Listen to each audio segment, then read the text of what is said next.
NES Styrofoam pieces. So here are the 4 major variants you may come across when you collect CIB games.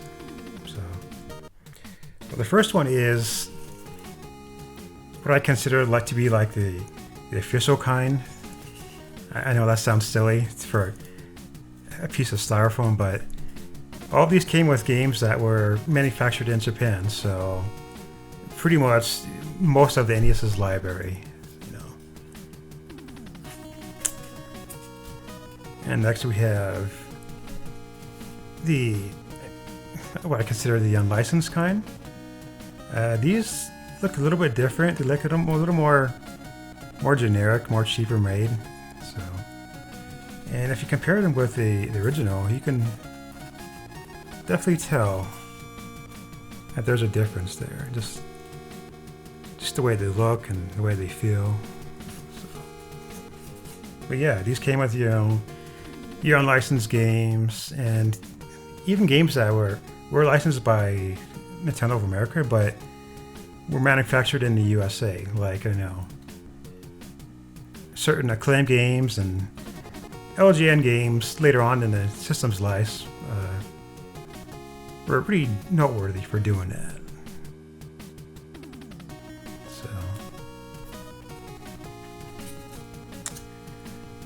and then next you have, which is probably the rarest of them all, and this is actually like a cardboard piece where it's actually hollow inside. So, as far as I know, these only came with like certain games. The only 2 I know at the moment are McKids, obviously, and Captain Planet. So I'm not exactly sure why these exist, but I'm sure it was, for environmental reasons or just simply to save money. But yeah, these are pretty neat though, So. And then lastly, we have probably my favorite of them all is these ones that are much thinner, but they have like a bluish tint to them. So again, if you compare them to the original, you can definitely tell the difference here. They're the same width and the same height, but they're just about maybe half as thin. So,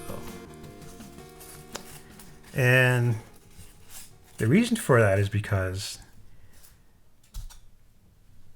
there are actually a few NES manuals that are basically the same size as Super Nintendo manuals here, like Swords and Serpents here, for example. So what you would do is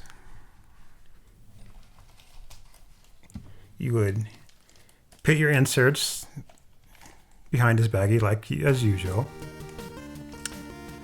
and then you'd put the game on top like that, and then you'd put the styrofoam piece below it like that. So that gives the manual more room to fit in the box. So I thought that was a pretty neat idea,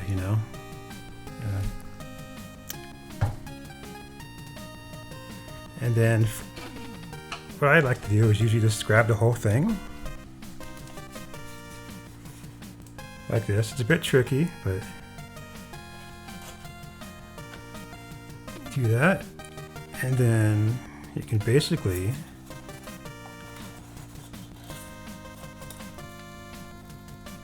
slide the whole thing in.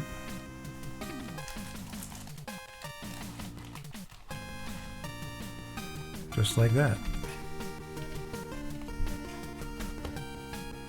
There you go.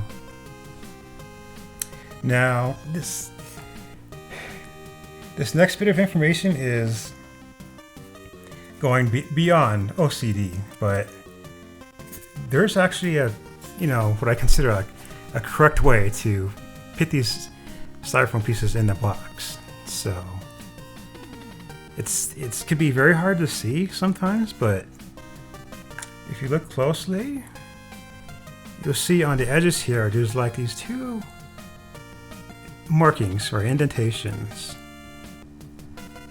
So you'll see where it goes up right here, and then it curves around like that, and then it kind of comes back down. And the reason for that is because if you look at the bottom of an NES box,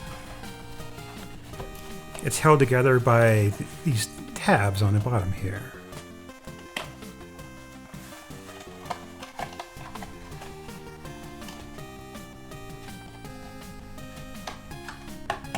So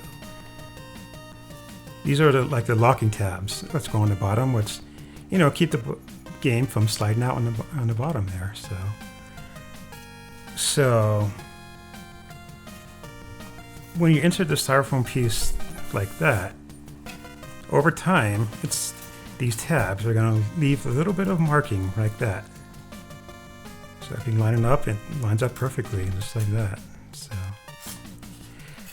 again, that's going beyond what most people would probably even care about, but that's, you know, for the picky collectors out there, that's just something to mention.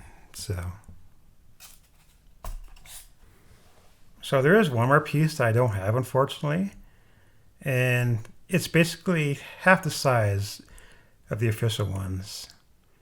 And the reason for that is that came with the game Monster in My Pocket, which came with a little figurine. So in order for the figurine to fit in the box, they had to cut that down in half.